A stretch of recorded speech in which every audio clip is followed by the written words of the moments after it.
So Mitch, I think we just kind of head into them and, yep.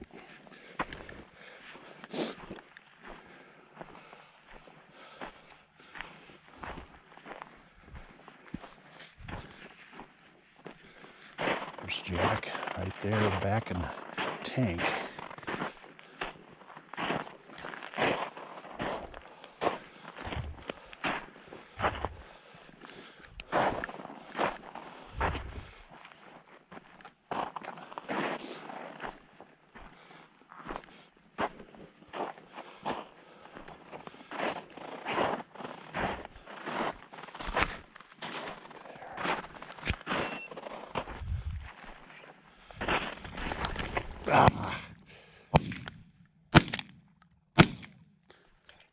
God damn.